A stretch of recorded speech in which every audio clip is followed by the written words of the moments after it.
Rewli Deoli school विवाद मामले में गुर्जर समाज उतरा सड़कों पर, निष्कासित छात्रों की वापसी और एफआईआर रद्द करने की मांग। नीमच सिटी थाना क्षेत्र के रेवली देवली में शासकीय स्कूल के छात्रों के बीच हुए एक मामूली विवाद ने अब एक बड़ा सामाजिक रूप ले लिया है। यह विवाद तब गर्मा गया जब एक घायल छात्र के समर्थन में पिपलिया नाथाबाद और रेवली देवली के ग्रामीणों ने सड़क जाम किया, जिसके बाद झालरी और मेलकी गांव के 7 बच्चों को निलंबित कर दिया गया और 2 स्कूली छात्रों पर एफआईआर दर्ज करवा दी गई। इस एक तरफा कार्रवाई के विरोध में गुर्जर समाज लामबंद होकर आज सड़कों पर उतर आया। समाज के लोगों ने पहले नीमच सिटी थाने पहुंचकर पुलिस अधीक्षक के नाम ज्ञापन सौंपा, फिर वाहन रैली के रूप में शहर के मुख्य मार्गों से होते हुए कलेक्ट्रेट तक मार्च किया और वहीं धरना दिया।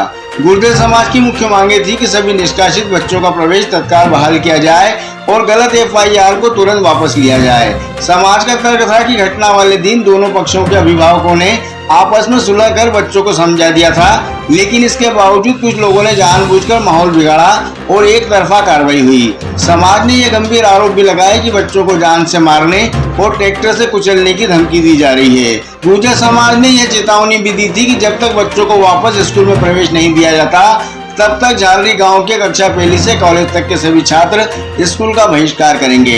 इसके साथ ही समाज ने रेवली देवली के प्राचार्य के स्थानांतरण को रोकने और गांव झालरी में ही हाई सेकेंडरी स्कूल की मांग को पूरा करने की भी मांग की।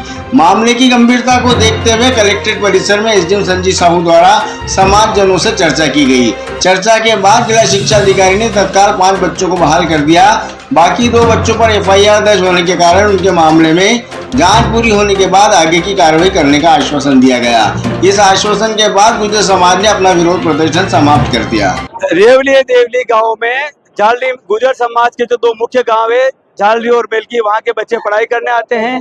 वहां पे बच्चों का जो एक छोटा सा विवाद हुआ था, उस विवाद को एक बड़ा रूप दे करके कल उनको स्कूल से निष्कासित कर दिया गया है। 7 बच्चों को, उन 7 बच्चों का निष्कासन रद्द करवाने के लिए हम लोग यहाँ आए हुए हैं। किस तरह आंदोलन किया जा रहा है? अभी धरने पे बैठे हैं, कब तक रहेगा, आगामी क्या रूपरेखा? नहीं, गुर्जर समाज का मकसद आंदोलन करना कभी नहीं रहा है, परंतु अगर मौका पड़ता है तो वो चीज भी करेंगे। क्योंकि कल जब परसों गुर्जर समाज के बच्चों के आपसी लड़ाई झगड़ा हुआ था, गुर्जर समाज के वरिष्ठ जनों ने जाकर के माफी मांग ली थी, उनके घर पे आपसी राजीनामा हो चुका था। फिर ऐसी क्या नौबत आ गई कि कल 29 सितंबर को 18 सितंबर की बैक डेट में 7 बच्चों के निष्कासन का आदेश निकालना पड़ा तुरंत। हम चाहते हैं कि उन बच्चों का निष्कासन तुरंत रद्द हो। अगर उन बच्चों का निष्कासन रद्द नहीं किया जाता है तो गुर्जर समाज उग्र आंदोलन करेगा। जब तक यहाँ से बच्चों का निष्कासन रद्द नहीं होगा, ग्रामवासी नहीं जाएंगे, हम रोड जाम कर देंगे, दूध बंद कर देंगे, हम आंदोलन करेंगे।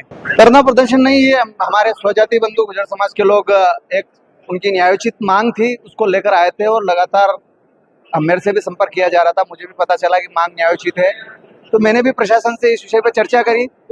प्रशासन से जब चर्चा करने पे पता चला कि जो मांग है वो जायज़ है।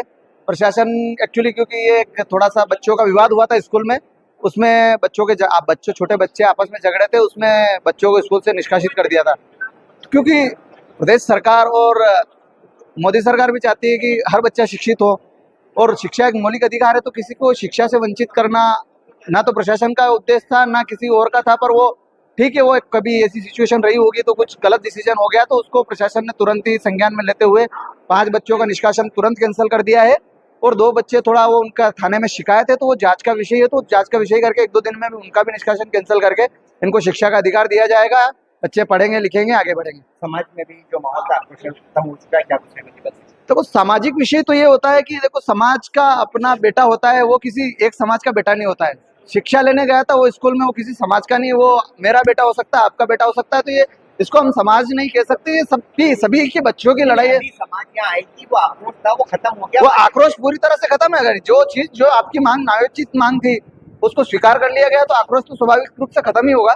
तो इस तरह से हम संतुष्ट है। अगर ऐसा होता है, बच्चों को पढ़ने के लिए, उनका हक मांगने के लिए लोग एकत्रित हुए थे और शांतिपूर्वक एकत्रित हुए थे, सब अपने घर गए। हाँ, इनके 2 मुद्दे थे कि एक तो जो इनके बच्चों को 7 बच्चों को निष्कासित किया है वो वापस लिया जाए, तो उसके लिए बता दिया है कि संबंधित प्लेटफॉर्म पे जाएंगे। और इनका ये कहना था कि एफआईआर गलत हुई है, जिसको निरस्त किया जाए। तो इनको आश्वासन दिया गया है कि जांच पे जैसा भी पाया जाएगा, अगर एफआईआर गलत हुई है तो निरस्त की जाएगी। अब तक का समय दिया गया?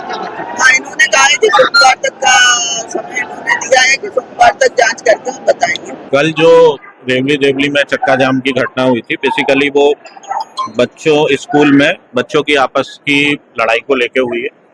तो प्रिंसिपल ने गुर्जर समाज के जो 7 बच्चों को निष्कासित किया था उस लड़ाई झगड़े के कारण, तो उसके विरोध में आज यहाँ गुर्जर समाज के लोग आए हुए थे। पूरे विषय पे मैंने थाने से भी जानकारी ली, स्कूल से भी जानकारी ली, पूरे मामले का संज्ञान लिया और उसमें ये पाया कि 2 बच्चे जिनका FIR में नाम है, लोकेश और कृष्णा, मुख्य रूप से उनके और जो घायल बच्चा है उनके विरुद्ध बीच में यह घटना घटित हुई। तो बाकी जो शेष 5 बच्चे थे जिनका सीधा संबंध उस झगड़े से नहीं पाया गया, तो उनके निष्कासन को अभी समाप्त करने का हमने जो है उनको आश्वासन दिया है। शिक्षक प्रवासी निष्कासन रद्द कर दिया गया, कल से स्कूल जा पाएंगे क्या है? जी बिल्कुल। क्या बाकी 2 बच्चे जो हम पुलिस को इसमें मेरी तरफ से निर्देशित किया जाएगा कि शीघ्र जो है जांच करके उसमें रिपोर्ट प्रस्तुत सर, करें। बच्चे पढ़ने जा पाएंगे कि नहीं जा पाएंगे जब तक निष्कासन रद्द नहीं? वो 2 बच्चे तो अभी नहीं जा पाएंगे, लेकिन जो 5 बच्चे हैं वो मंडे से स्कूल जा सकेंगे। अभी हंगामा खत्म हो गया तो समाजजनों को क्या लगता है? हाँ, हमने उनको आश्वासन दे दिया है और वो अभी जा रहे हैं।